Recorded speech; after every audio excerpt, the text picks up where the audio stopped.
Hey everyone, this is Jennifer Beamer, owner-operator of Exercise Diet Art by Science, and this is the daily vlog, episode number 30. And today I'm going to show you a really convenient tip for you spindle users out there.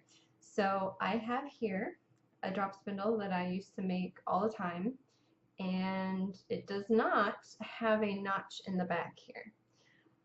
For me, that was pretty much two reasons. One, I'm not a very good carpenter. So cutting through this actually kind of terrified me a little bit because I thought it would be crooked and would look terrible and I'd scratch up the surface too much, so I just didn't. The second reason was because I really liked the way that the whorl looked on this drop spindle, so I just kind of left it the way it was. If you have a drop spindle that doesn't have a notch cut in the back here to hold the yarn in one spot so that it doesn't move, then this video will be super helpful for you. I don't know why some people don't put, why some other people don't put notches on their spindles. Sometimes it's because of the aesthetic of it. They don't want to ruin the way that the whorl looks, or maybe they don't have the tools, or maybe they're lazy. There's probably tons of reasons why people just don't. Those are my reasons why I don't, so if anybody was ever wondering. So let's say you're spinning, and this is one of the problems some people will face and may not understand what the heck is going on. When you're spinning with this drop spindle that does not have a notch cut in the back, what will happen is you're spinning, and then this part will come off. And then pretty soon, if this is going really fast, this is going to create such a huge mess of yarn at the top like that, right?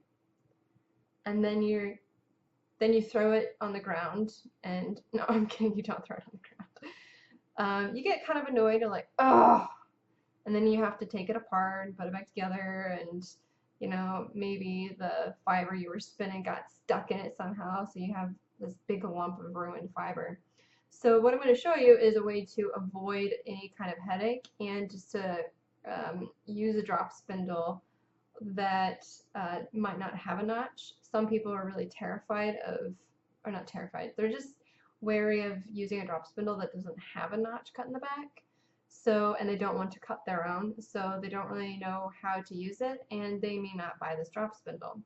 So if you have your heart set on a drop spindle that doesn't have a notch, here is a really great way to use it and not damage your the whorl of your drop spindle.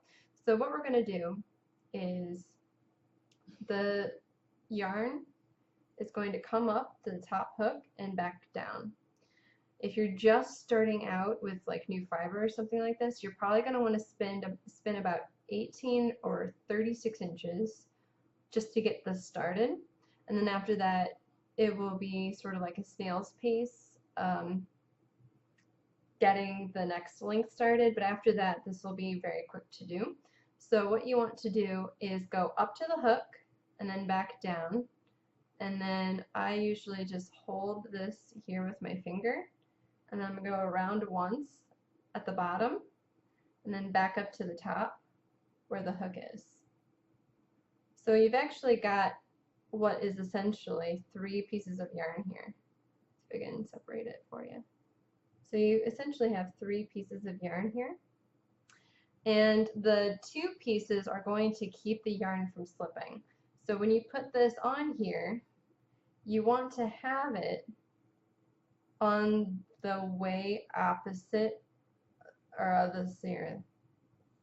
the yarn the yarn is going to be on the side in which the twist is going. So if you're going to be spinning clockwise for your single, you'll want it on the left side of these 2 pieces of yarn. Okay? And that will keep your yarn from slipping as you're spinning, and then you won't have to worry about any of those messes with the yarn in the back coming loose and bringing up all the yarn from the shaft up to the hook. So that'd be very annoying. Okay, one more time just to show you. So you have your drop spindle. We're going to go, oh, stay in the frame. We're going to go up to the hook and around, back down. See? And then I'm going to hold this with my finger. I'm going to wrap it once around the bottom. And then back up to the hook. Like that. Now, if you are like me, I like to do the half hitch. I have like just too short of a piece. So instead of just doing this at the hook, some hooks, like these cup hooks, are a little bit finicky. Sometimes the yarn will just pop right out.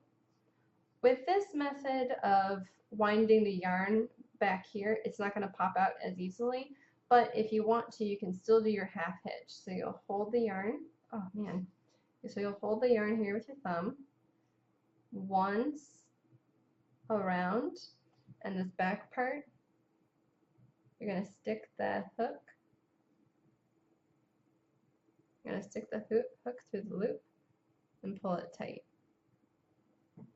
But like I said, with this method of holding the yarn in the back to function as a notch, because this is functioning as a really large notch, doing the hook like this, just up through it, will be sufficient to keep the yarn from coming out of the hook. Okay? So never be afraid of using a drop spindle that doesn't have a notch cut in the back, and you know, don't terrify yourself thinking, oh my goodness, should I or should I not cut one in here? So you don't need it. Your drop spindle will look just as lovely as it always did, and you can still make yarn as effectively as you did before. So if you found this video useful, give me a thumbs up. If you have any other questions or comments or suggestions for other videos, please let me know either in the comments below, or you can send me an email. You can find me on Facebook or Twitter, and if there's anything else that you want to just talk to me about, you can always find me there or via email. So thanks for watching. Bye.